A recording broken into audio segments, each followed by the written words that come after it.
Shall we begin?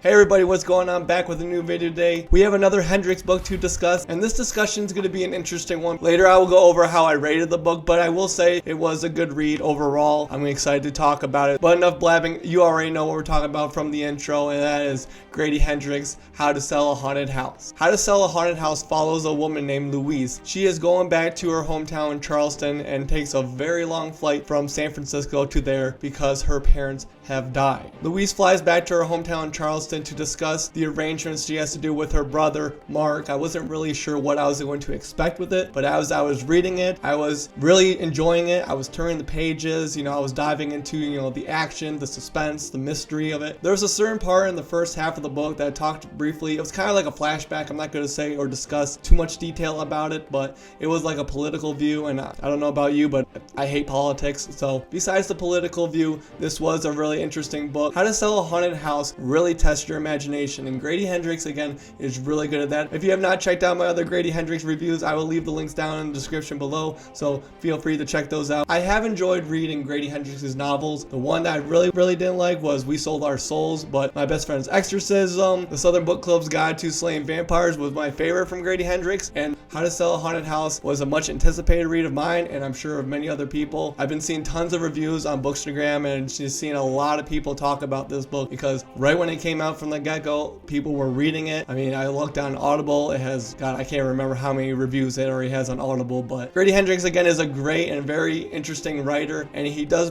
bring a lot of different elements to certain stories, and again, this one, How to Sell a Haunted House, was a really good one, too. So as I discussed in the beginning, Louise was going back home to Charleston to talk with her brother and arrange the funeral arrangements and all that, and what to do after her parents have died. Obviously, the house, that's what the big part about this. Louise and her brother Mark have to discuss all the specific details from the will, from who gets what part of the house, and so on and so forth. I will say the characters throughout the story, especially Mark, tend to either change your point of view of how you feel throughout the beginning of the book to the end of the story. I will admit I did enjoy the ending. 3/4 of the way through, I'm reading, and I have still obviously a quarter of the book left, but it seems like it's gonna end, but then boom, comes right out of nowhere, and something I wasn't expecting happened, and that's what I was really looking for with this book. And like all Grady Hendrix books that I did enjoy, there was that suspense aspect waiting for to happen. And if you have not read this book, again, I do highly recommend it. I rate How to Sell a Haunted House by 4 stars. I mentioned earlier about the whole political view of it, and again, that was a brief kind of flashback, but then there's also some kind of like silly parts in this book, and I won't give any details again, but some part where I'm just like,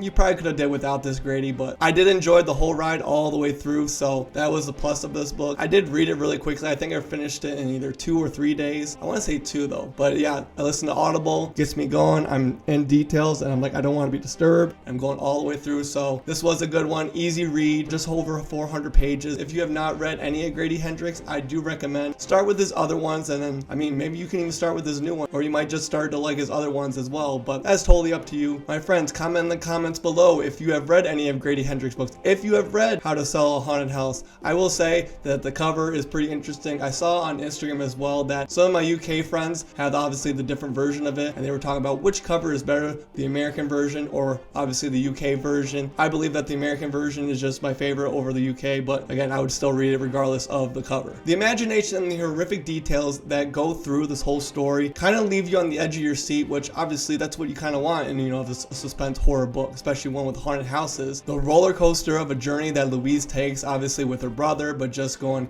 from obviously San Francisco is where she's living now, and then she's coming all the way back to Charleston to kind of figure this whole situation after their parents had passed away. Louise's brother doesn't start out like one of those characters you might like throughout the story, but I will say that might change throughout, so you never know. They both have to work together and figure out as a team what is wrong with their parents' house and what kind of mysteries have been left unsaid since their parents passed away. So there's a lot of different mysteries that come from the past, and they kind of get put together like puzzle pieces, which that's why I really enjoyed about that book. When there are certain mysterious elements that have to be placed together, that is what I enjoy, especially when it's horror aspect. Even when it's mystery, suspense, or action packed, as long as it has that, like, okay, there's something we have to figure out, and when it gets solved and the puzzle pieces, the breadcrumbs, whichever kind of element you wanted to say, that is what makes a great book. And How to Sell a Haunted House did have those for me, so that's what I really enjoyed about it. Alright everyone, thanks for checking in.